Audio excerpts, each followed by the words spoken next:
보통 뭐 상저하고 네. 뭐 이런 이야기가 많이 나왔는데요. 저는 오히려 상고 하저일 것이다. 상고하죠. 예. 2008년이나 이런 때보다는 기업 이익이 건전하다. 그리고 깨져도 크게 안 깨진다. 좀 올라갈 때 너무 쫓아가지 말고 또 빠질 때 너무 포모에 빠져서 같이 팔지 말자. 내년 경기는 올해보다는 좀 좋아진다는 것이죠. 내년은? 예예. 금리가 높으니까 은행은 계속 문제를 일으키잖아요. 신용경색은 계속 일어날 거잖아요. 금리가 안 떨어지니까. 잠재적 평가손은 계속 일어난 상태에서 이래도 부담이고 저래도 부담이거든요. 그러니까 주식시장은 잘해야 박스권인 거죠.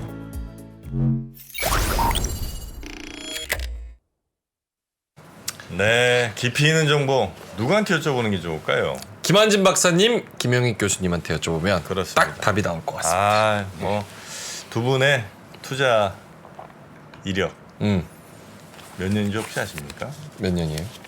무려 80년. 80년 합쳐서? 네.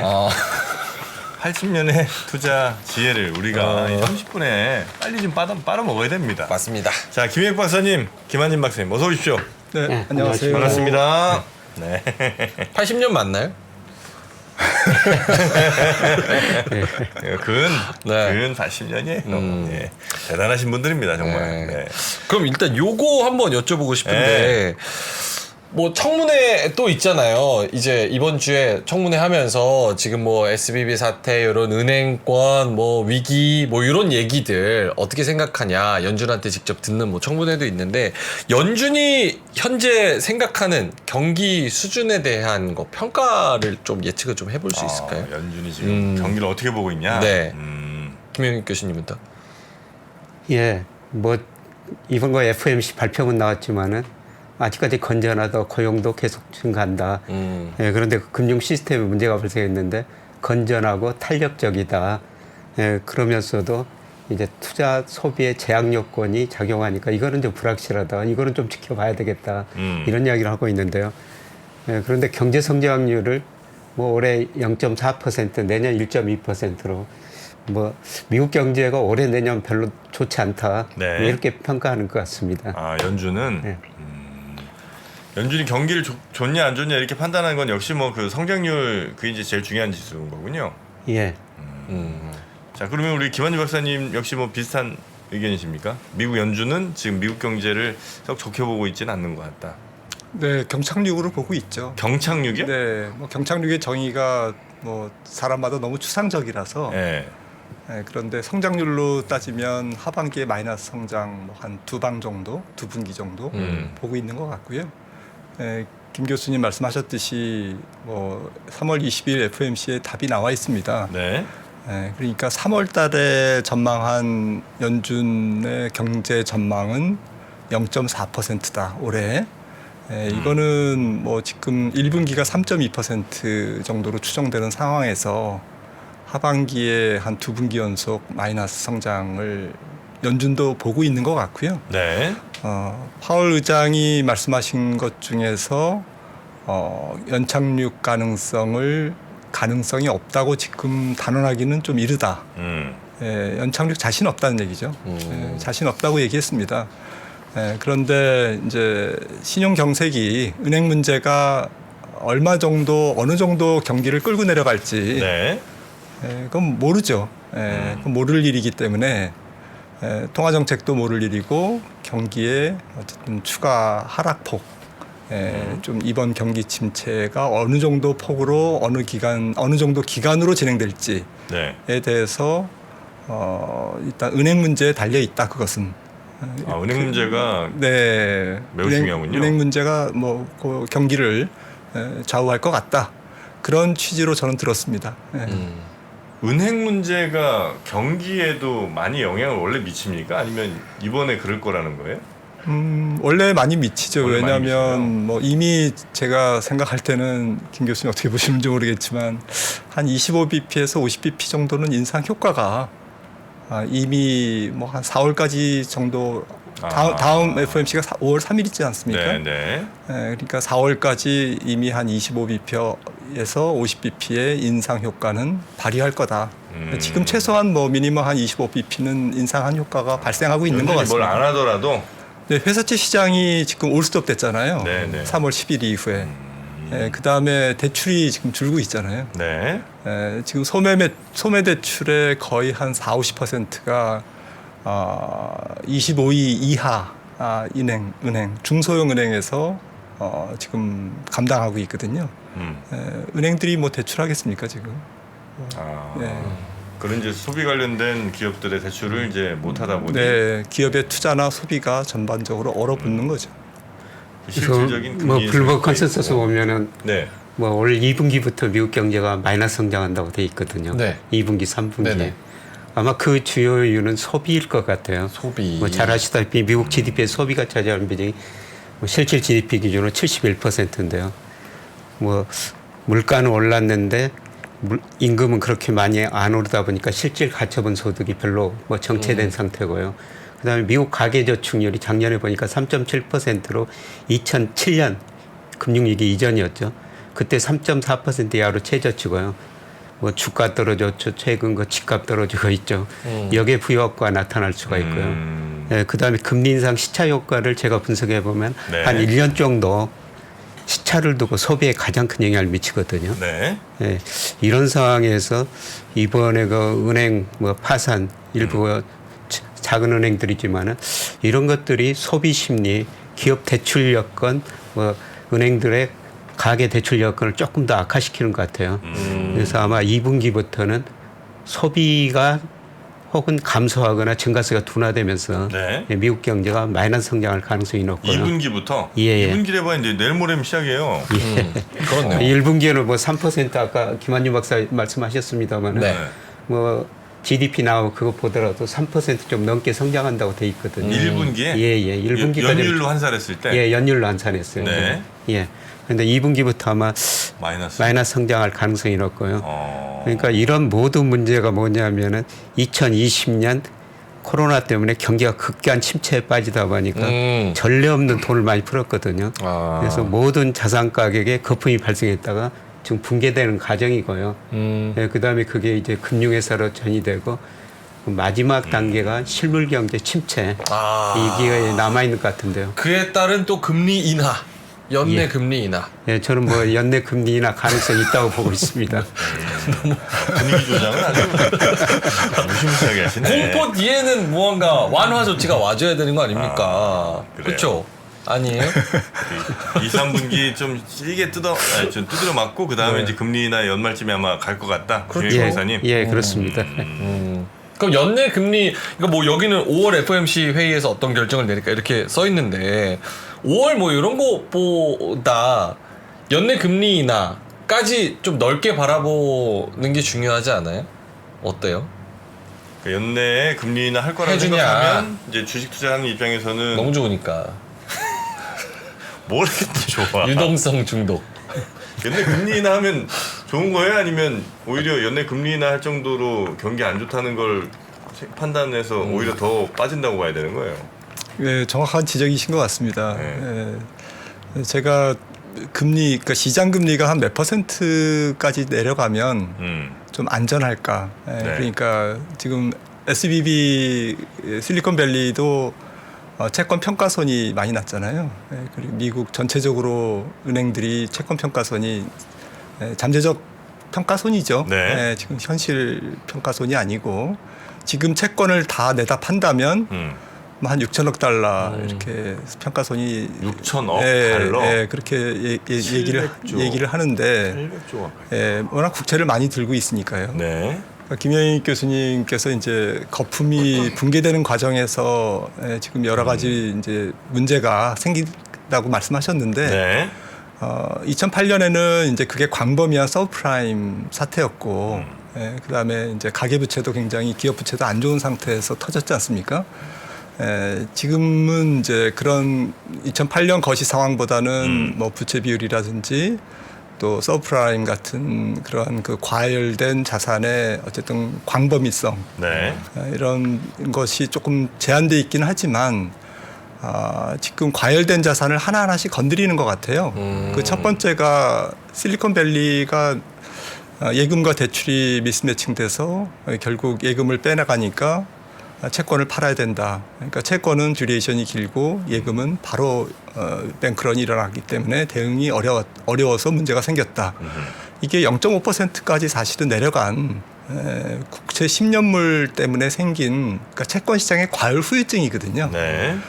그러니까 제가 뭘 말씀드리려고 하냐면 2008년이나 지금이나 원리는 똑같다라는 거죠. 그때도 한 3년에 걸쳐서 1%에서 5.25%까지 4.25%포인트를 연준이 금리를 인상했고 그때도 미국 M2가 6조에서 9조 50%가 증가했고 지금도 팬데믹 2년간 M2가 16조에서 22조 달러 50% 똑같이 증가했습니다. 네. 근데 그때는 4년 동안 증가했는데 50%가 지금은 2년 만에 50% 증가했고 기준금리도 0.25에서 5%까지 그때는 3년 만에 한 400bp 이상 올랐는데 지금은 500bp에 가까운 금리 인상이 불과 1년 만에 이루어졌습니다. 네.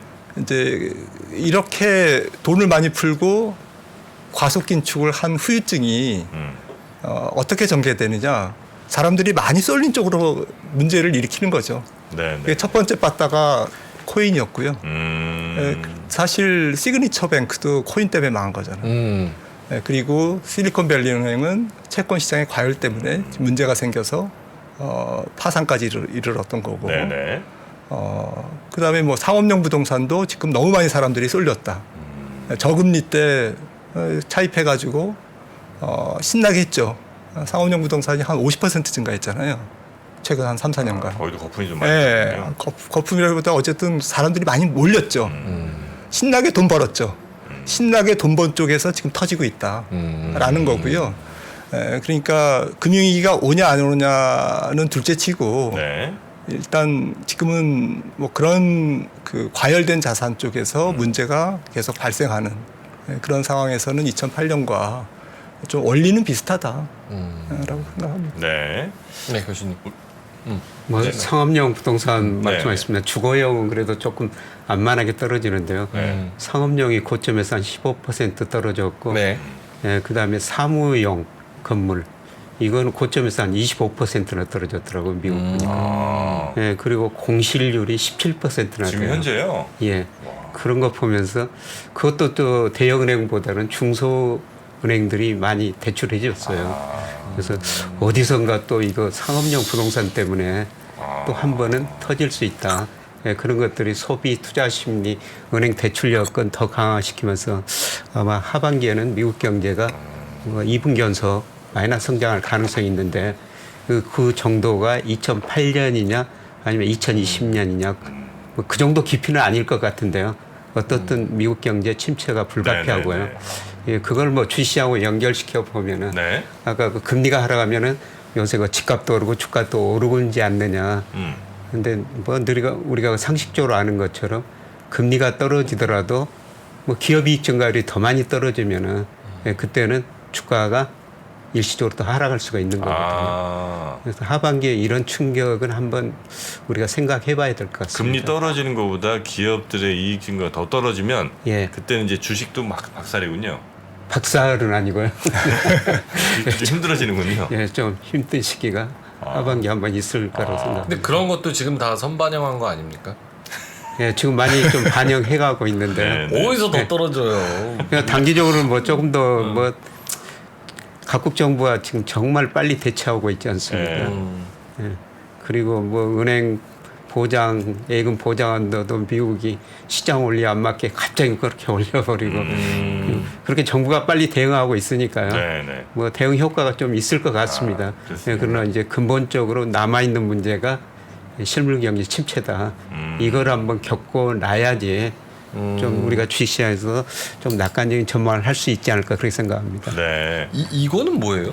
3월이 저점이라고 말씀하신 질문이 있어서 이거는 제가 희망의 우리나라인데요. 희망을 좀 돌려볼게요. 예, 현재 경기는 어렵지만요. 네. 예, 제가 그 주가를 전망할 때 통계청에서 선행지수라는 게 발표하거든요. 네. 네. 예, 그거를 제가 나름대로 통계치를 또 변형해가지고 모델링을 또 예, 하셨죠. 모델링을 하는데 이게 지금 이달에 저점이 나오거든요. 물론 확인되려면 5월 말 가야지 확인돼요.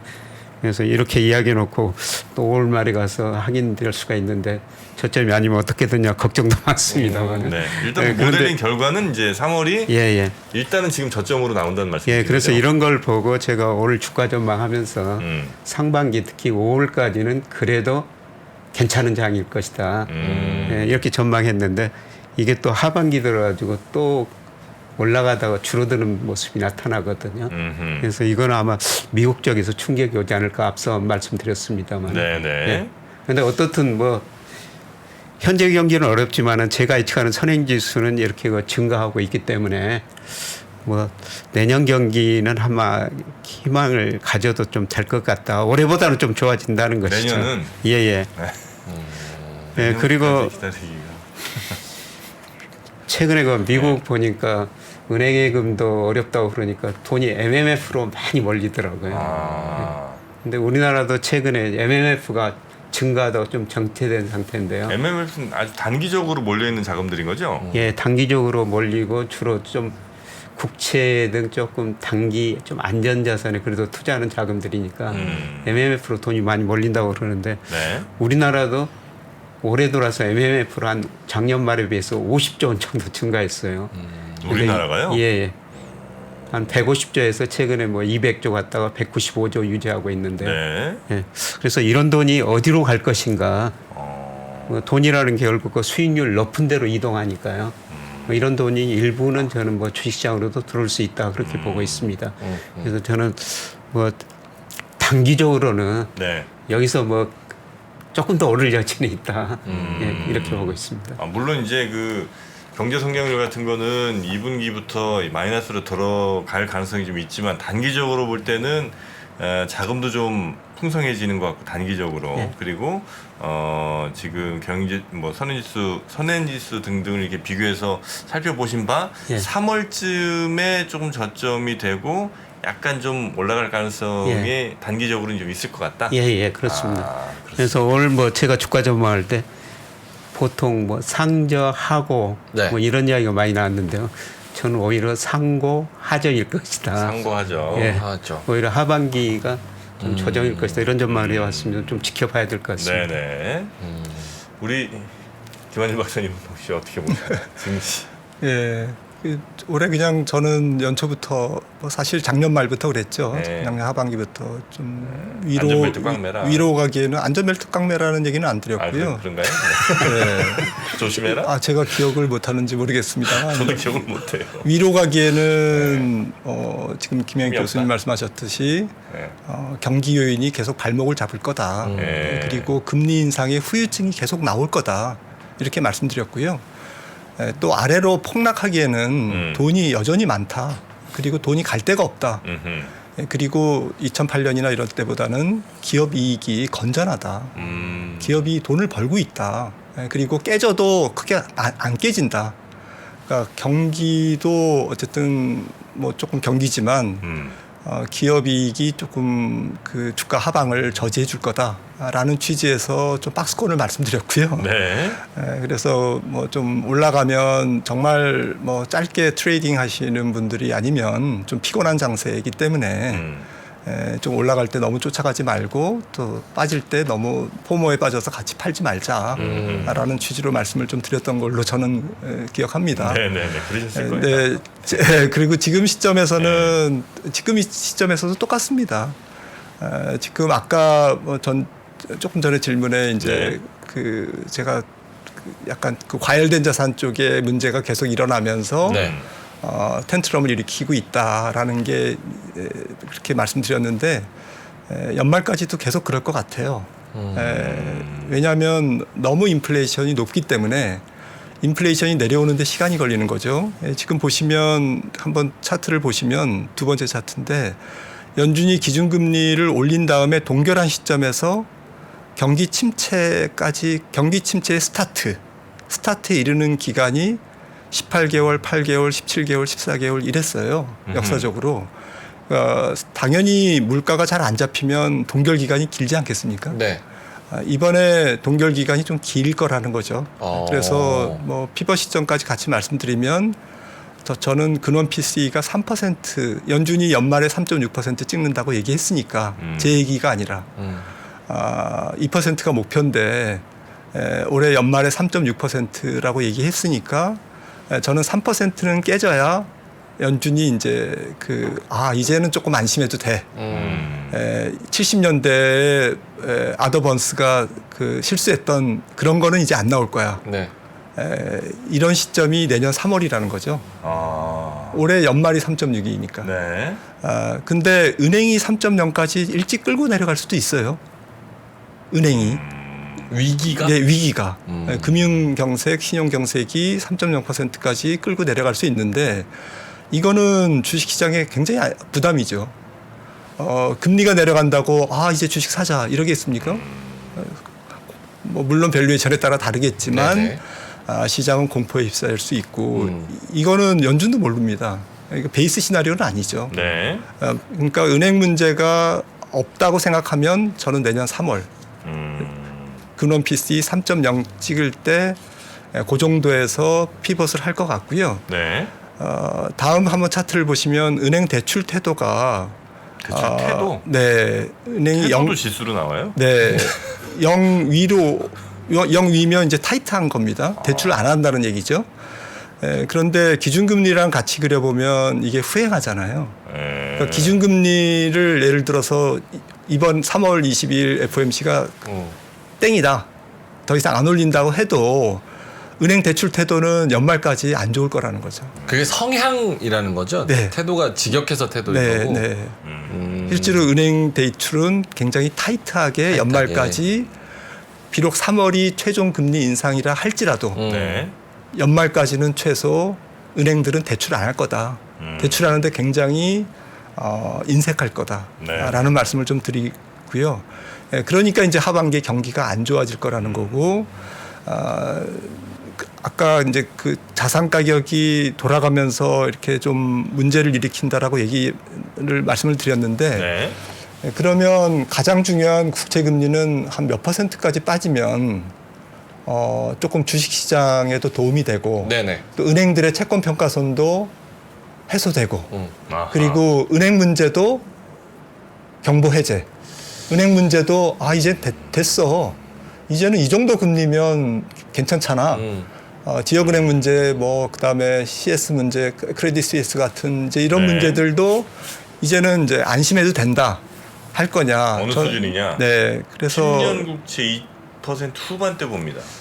맞습니다. 저도 그렇게 추정합니다. 계산으로 나온 건 아니지만 일종의 내피셜이지만 2010년부터 2019년까지 네. 2020년 팬데믹 직전까지 그렇습니까? 국채 10년물의 평균 값이 네. 한 2.4%거든요. 아. 그러니까 사실은 100bp 정도 차이밖에 안 나요. 지금 한 3.5%에서 네, 국채 10년물이 지금 3.5지 않습니까? 한 2.4면 한 100bp 내려가면 되는데, 그러니까 그렇게 생각하자고요. 2.4%나 2%대 중반의 국채 금리는 모든 금융시장을 안정시키는, 그다음에 주식시장에도 매우 우호적인 그런 금리다. 그런 안전지대의 금리인데 그 안전지대의 금리로 가는데 네. 계곡이 있습니다.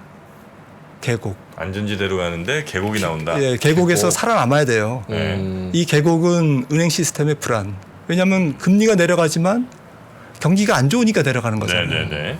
교수님 말씀하셨듯이 이거는 죽음의 계곡이거든요. 그 다음에 2%대 중반 좋죠. 하지만 신용 경색이 계속 일어난다는 얘기잖아요. 그 다음에 기업이익도 안 나온다는 얘기잖아요. 그쵸. 경기 침체가 가파르게 진행된다는 2.4%대 중반이 바로 하반기에 도달한다. 그러면 굉장히 가파른 경기 하강이 불가피한 거죠. 그래서 10년물 가령 내피셜이지만 한 2%대 중반은 돼야 은행도 안정되고 하지만 이런 금리 급락은 또 다른 경기 침체를 의미하고 또 다른 은행 문제를 야기한다. 네. 그러면 반대로 금리가 안 떨어지면 어떻게 할 거냐? 네. 그러면 좋은 거냐? 네. 그러면 물가가 안 잡힌다는 얘기잖아요. 연준은 은행은 괜찮아. 근데 금리는 못 내려. 피벗 못 해. 왜? 물가 다시 또 올라갈 수 있으니까 70년대 아더번스가 될 수 있으니까. 네. 그다음에 금리가 높으니까 은행은 계속 문제를 일으키잖아요. 신용 경색은 계속 일어날 거잖아요. 금리가 안 떨어지니까. 잠재적 평가손은 계속 일어난 상태에서 경제가 굴러갈 것 같지 않습니까? 네. 그래서 이래도 부담이고 저래도 부담이거든요.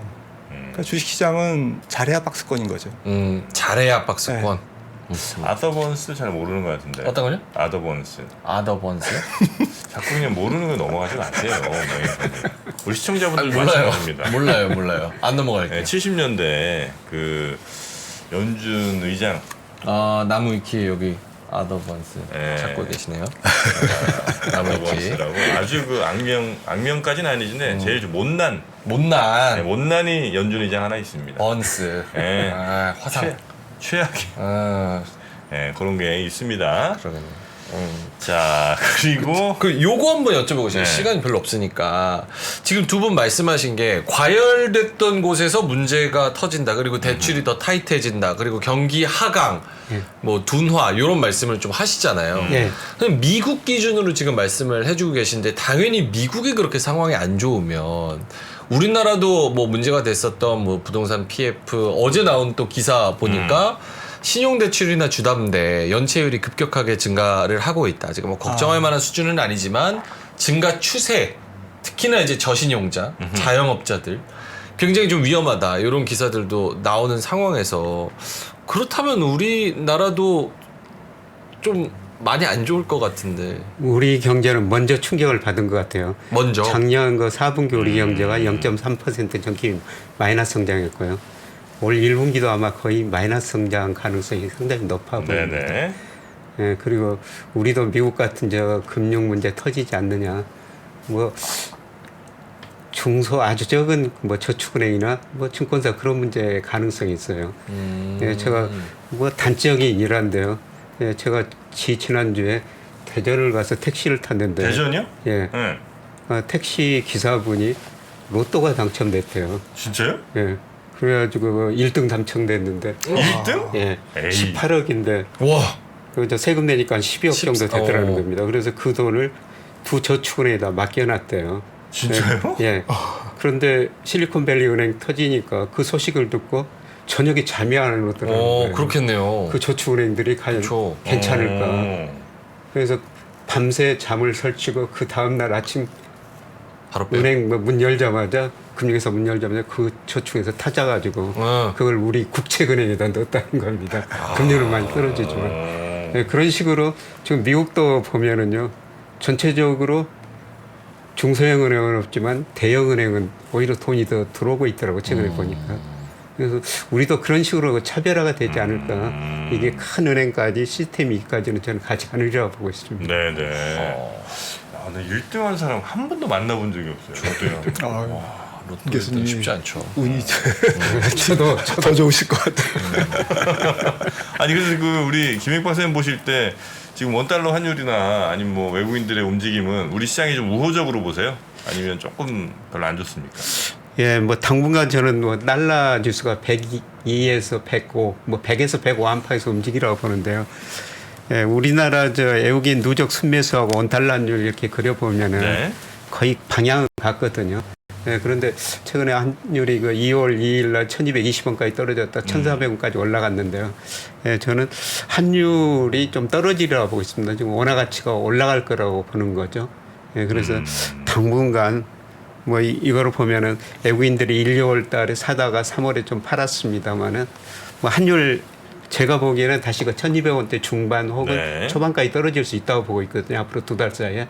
아주 뭐 단기적 이야기입니다. 예, 그러면 다시 외국인들이 일부 주식은 살 수 있다고 보고 있습니다. 외국인들이 일부 주식을 그 주식들은 대체로 또 2차 전지가요? 뭐 한국을 대표하는 종목이겠죠. 반도체. 예. 2차 전지 반도체. 지난주에 외국인이 가장 많이 산 종목이 삼성전자 일주일 동안. 아 지난주 동안. 네, 근데 순매수가 평균치에 비해서 한 두세 배 정도. 그리고 기관이 제일 많이 산 게 1위가 하이닉스. 하니. 네, 그쪽에서. 근데 아까 제가 선행지 순환 변동치 그걸 뭐 제 측에 넣습니다만은 삼성전자 주가가 그거하고 거의 같은 방향이거든요. 네네. 물론 삼성전자가 뭐 시가총액 20% 코스피하고 같은 방향 움직일 수밖에 없습니다. 아니 그 로또 1등 당첨인데 택시를 누가 하냐고 약간 좀 근데 택시 내 직업을 그만두기도 좀 애매한 돈 아닙니까? 아 그분이 저 12억이면 물어봤어요.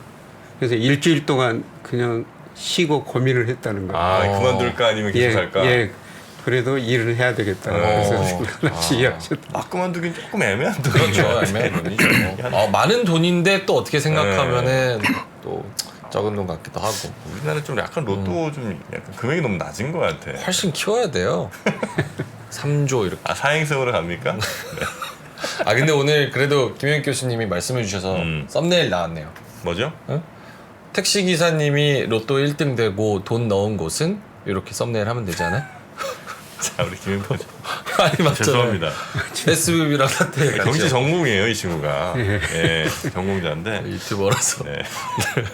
자, 그래서 오늘 이제 두 분 말씀을 좀 정리를 해보자면 네. 김익 박사님은 단기적 우리 적어도 시장에서는 단기적으로 한 3월 정도가 약간 좀 기회일 수 있는, 그러니까 저점이라 조금 더 기회일 수 있는 그런 상황으로 아마 보시는 것 같고 대신 경제 성장률은 2분기부터 아마 마이너스로 갈 가능성이 좀 높다.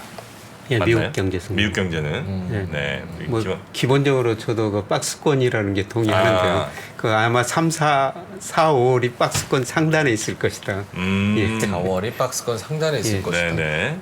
그리고 김한진 박사님은 경착륙.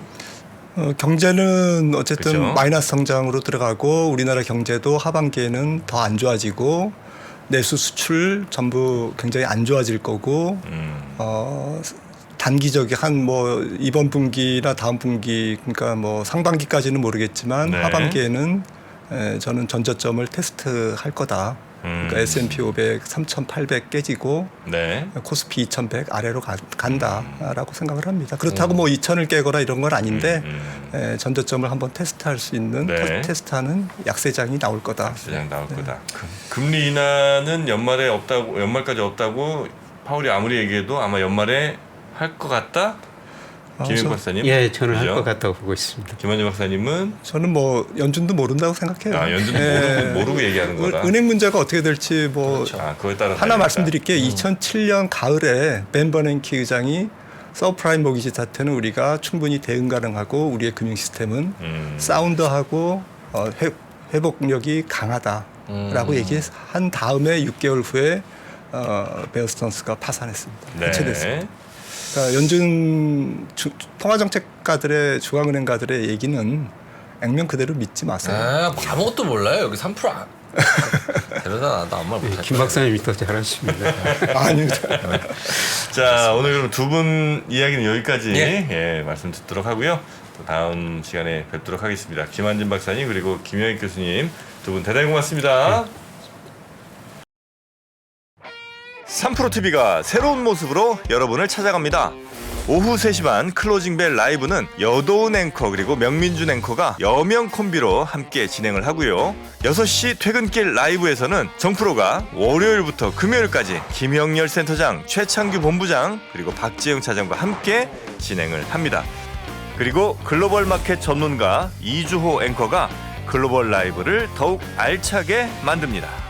2월 6일부터 새로워지는 3프로TV 다시 한번 많은 관심 부탁드립니다.